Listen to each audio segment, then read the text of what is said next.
Assalamualaikum warahmatullahi wabarakatuh. Salam sejahtera untuk kita semua.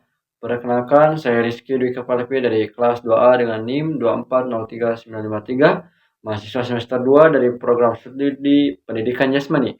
Pada kesempatan kali ini, saya akan menyampaikan hasil presentasi saya untuk mata kuliah Pendidikan Kewarganegaraan dengan topik bahasan yaitu negara dan konstitusi. Semoga penjelasan yang saya sampaikan dapat memberikan pemahaman yang lebih baik mengenai peran penting negara dan konstitusi dalam kehidupan berbangsa dan bernegara. Baik, kita masuk ke dalam pengertian negara. Apa sih yang disebut negara itu? Secara umum, negara dapat diartikan sebagai suatu organisasi kekuasaan yang dibentuk oleh sekelompok manusia yang menetap di suatu wilayah tertentu dan berada di bawah suatu pemerintahan yang berdaulat. Negara tidak hanya hadir sebagai simbol kekuasaan, tetapi juga memiliki tanggung jawab besar dalam mengatur, melindungi, dan mensejahterakan rakyatnya. Negara merupakan tempat bagi warga untuk tumbuh, berkembang, dan berinteraksi dalam sistem yang diatur oleh hukum dan norma yang berlaku. Kemudian, ada unsur-unsur negara. Sebuah negara dapat dikatakan sah apabila memenuhi tiga unsur pokok, yaitu yang pertama ada unsur rakyat. Apa sih yang disebut rakyat? Rakyat merupakan elemen terpenting dalam suatu negara, yaitu sekumpulan individu-individu yang hidup, menetap, dan menjadi bagian dari komunitas negara tersebut. Rakyat bisa dibedakan menjadi warga negara dan bukan warga negara. Kemudian yang kedua ada wilayah. Wilayah adalah batas geografis tempat negara berdiri. Ini mencakup daratan, perairan, serta wilayah udara di atasnya. Disinilah aktivitas pemerintahan dan masyarakat berlangsung. Kemudian ada unsur yang ketiga, pemerintahan yang berdaulat. Pemerintah adalah lembaga atau organisasi yang memiliki wewenang untuk menjalankan kekuasaan dan mengatur kehidupan masyarakat. Pemerintah bertugas menciptakan ketertiban, keamanan, serta melaksanakan fungsi pelayanan publik. Tentu, ketiga unsur ini tidak dapat dipisahkan satu sama lainnya karena saling berkaitan dan membentuk fondasi berdirinya suatu negara. Kemudian, ada halnya sifat-sifat negara.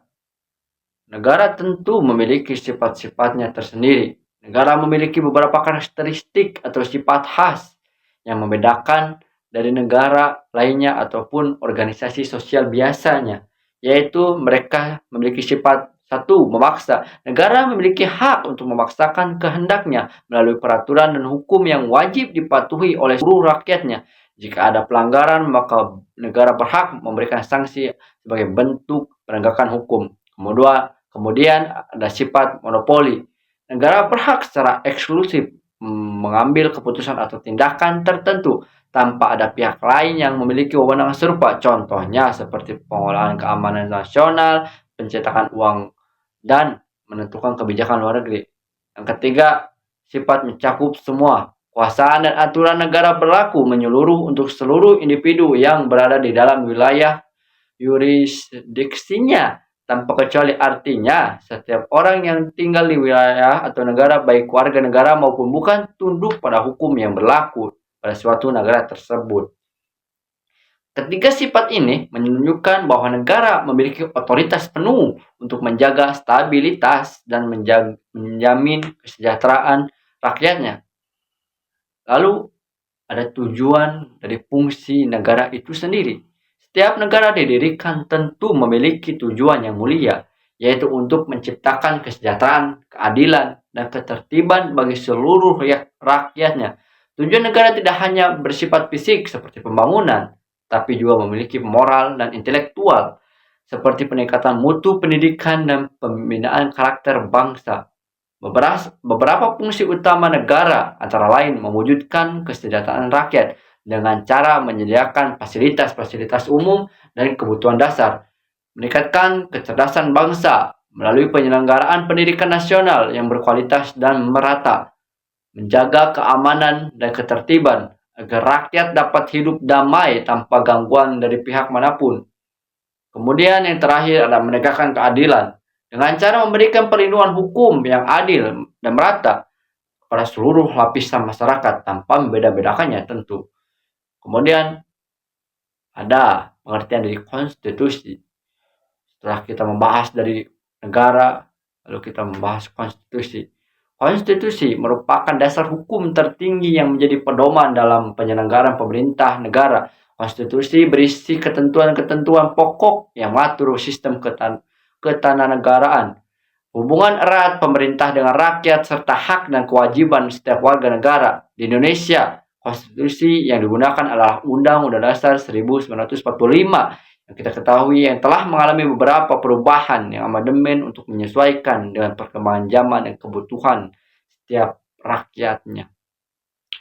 Unsur-unsur konstitusi, ada beberapa unsur yang terdapat dalam konstitusi, yaitu untuk mengatur struktur organisasi negara, yaitu lembaga-lembaga tinggi seperti eksekutif, legislatif, dan yudikatif, menentukan tugas kewenangan dari setiap lembaga negara tersebut, serta mengatur hubungan kerja antar lembaga, memberikan jaminan atas hak asasi manusia dan hak-hak warga negara, seperti hak pendidikan, pekerjaan, dan perlindungan hukum. Konstitusi menjadi alat kontrol agar kekuasaan tidak disalahgunakan dan rakyat tetap mendapatkan perlindungan. Perubahan konstitusi di Indonesia. Dalam sejarah ketatanegaraan Indonesia telah terjadi beberapa kali konstitusi, antara lain Undang-Undang Dasar 1945 pada tanggal 18 Agustus 1945 sampai 27 Desember 1949, konstitusi awal negara setelah kemerdekaan. Kedua, Konstitusi Republik Indonesia Serikat yang disebut RIS digunakan saat Indonesia berbentuk serikat mulai tanggal 27 Desember 1949 hingga 17 Agustus 1950. Ketiga, ada UUDS 1950, konstitusi sementara serta dengan sistem parlementer. Keempat, kembali kepada Undang-Undang Dasar 1945 melalui Dekret Presiden 5 Juli 1959. Kemudian diamandemen sebanyak 4 kali pada periode 1999 hingga 2002. Amandemen ini dilakukan untuk memperkuat sistem demokrasi dengan memperbaiki struktur ketatanegaraan agar lebih efisien dan akuntabel. Baik, kemudian ada kesimpulan dari seluruh materi yang saya sampaikan tadi, bahwasanya negara adalah suatu organisasi kekuasaan yang memiliki rakyat, wilayah, dan pemerintahan yang berdaulat untuk mengatur kehidupan masyarakat secara struktur dan sah. Negara memiliki sifat yang memaksa, memonopoli, dan mencakup seluruh individu dan wilayahnya. Tujuan negara pada dasarnya adalah untuk menjamin terciptanya kehidupan masyarakat yang sejahtera, aman, cerdas, dan adil. Sedangkan konstitusi adalah hukum dasar yang berfungsi sebagai pedoman dalam menjalankan pemerintahan, melindungi hak rakyat, dan membagi kekuasaan secara proporsional. Indonesia sendiri mengalami beberapa perubahan konstitusi demi menyesuaikan diri dengan tuntutan zaman dan aspirasi rakyatnya. Konstitusi dan negara adalah dua unsur yang penting, saling menguatkan dan tidak dapat dipisahkan. Mungkin sekian presentasi dari saya, kurang lebihnya mohon maaf. Wabillahi taufiq wal hidayah. Wassalamualaikum warahmatullahi wabarakatuh.